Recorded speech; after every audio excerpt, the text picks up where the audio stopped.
Breaking news చూస్తూ ఉన్నాము. ఏజెంట్లను పోలింగ్ బూత్ లోపలికి రానియకుండా బీటెక్ రవి తమ్ముడు భరత్ అడ్డుకుంటున్నారని చెప్పి ఆరోపిస్తున్నారు.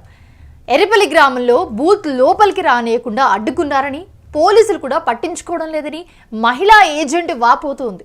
అసలు నల్గొండ వారి పల్లెలో బూత్లోకి పోనివ్వలేదని, ఏజెంట్లు కూడా లోపలికి పోనివ్వకుండా కర్రలు తీసుకుని వచ్చి మరి ఆ రోడ్ల మీద విచ్చలవిడిగా తిరుగుతున్నారని ఆగ్రహం వ్యక్తం చేస్తున్నారు. ప్రస్తుతం చూస్తున్నాము, బీటెక్ రవి తమ్ముడిపై ఆరోపణలు వస్తూ ఉన్నాయి. ఏజెంట్లను పోలింగ్ బూత్ లోపలికి రానివ్వట్లేదని చెప్పి ఒక మహిళా ఏజెంట్ ఆరోపిస్తున్న పరిస్థితి. వాళ్ళందరినీ లోపలికి వెళ్ళనివ్వకుండా బయట కొంతమంది కర్రలు పట్టుకుని వాళ్ళని ఏమాత్రం లోపలికి అలౌ చేయకుండా బయటనే రోడ్డు మీద కర్రలు పట్టుకుని తిరుగుతుంటే మేము ఎలా వెళ్ళాలి లోపలికి, ఎలా పనులు చేసుకోవాలని చెప్పి ఏజెంట్ అడుగుతున్న పరిస్థితి.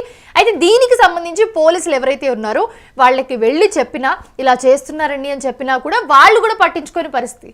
పోలీసులు కూడా అసలు ఏమాత్రం పట్టించుకోవడం లేదు, ఇన్వాల్వ్ అవ్వట్లేదు, అంతా వీళ్ళదే నడుస్తుంది అని చెప్పి మహిళా ఏజెంట్ తీవ్రంగా ఆరోపణలు చేస్తుంది. కర్రలు తీసుకుని వచ్చి రోడ్ల మీద తిరుగుతూ విచ్చలవిడిగా ఇష్టం వచ్చినట్టు మాటలు మాట్లాడుతున్నారని చెప్పి కూడా మహిళ ఆరోపిస్తుంది. ఒకసారి మహిళ ఏమందో ఒకసారి విందాం మనం. అసభ్యకరంగా మాట్లాడుతున్నారు. బీటీసీ ఎన్నికల్లో మా ఊరు ఎరిపల్లె గ్రామంలో ఏజెంట్లను కూడా కొడుతున్నారు. మమ్మల్ని లోపలికి కూడా అలౌ చేయలేదు. ఏమన్నా అంటే మహిళలు అనుకోకుండా అసభ్యకరంగా మాట్లాడుతున్నారు. బీటెక్ రవి తమ్ముడు భరత్ కుమార్ మమ్మల్ని కొడుతున్నారు.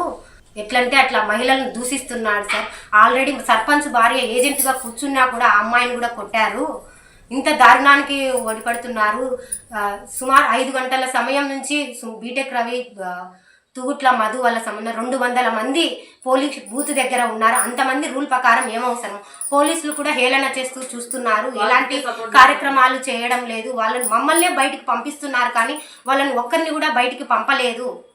పోలీసులు కూడా ఊరికి అమానుష్యంగా మాట్లాడుతున్నారు మా మీద. మమ్మల్ని లోపలికి అలౌ చేయలేరు. ఓటర్లే జరగరు. ఒక్కొక్క మహిళలు బయట నుంచి వచ్చి కూడా మీరు ఎందుకు ఓట్లు లేవు కదా ఇక్కడ ఎందుకు వస్తున్నారు అంటే మేము ఆడుకోవడానికి వస్తున్నాము అంటున్నారు సార్. ఇంత దారుణానికి ఒలపడుతున్నారు మా మీద. మమ్మల్ని ఏజెంట్లుగా కూడా అలౌ చేయలేదు. మమ్మల్ని కొడుతున్నారు. ఎలాంటి మమ్మల్ని దారుణంగా హింసిస్తున్నారు. మామూలు సాఫీగా ఓట్లు జరగాల్సింది పోయి ఇంత దారుణానికి ఒలపడుతున్నారు సార్. వీడియో తీయడానికి కూడా ఫోన్లు లాక్కున్నారు. ఆడవాళ్ళు అని చూడకుండా మమ్మల్ని ఆధార్ కార్డులు స్లిప్పులు మమ్మల్ని చించేస్తున్నారు. మేము ఏమని ఓటు వేయాలి? మమ్మల్ని లోపలికి. సో ప్రస్తుతం మీరు బయటలో మహిళ మాట్లాడేది విన్నారు కదా.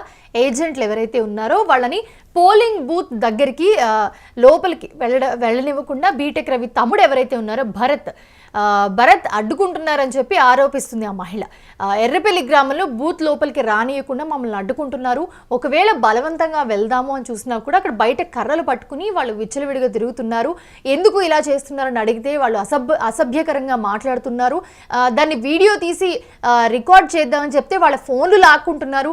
సరే అని పోలీస్ స్టేషన్కి వెళ్ళి కంప్లైంట్ చేద్దామని వెళ్తే పోలీసులు కూడా అసలు దీనికి సంబంధించి ఏం పట్టించుకోవట్లేదని చెప్పి ఆ మహిళ ఆరోపిస్తున్న పరిస్థితి మనం చూస్తున్నాం.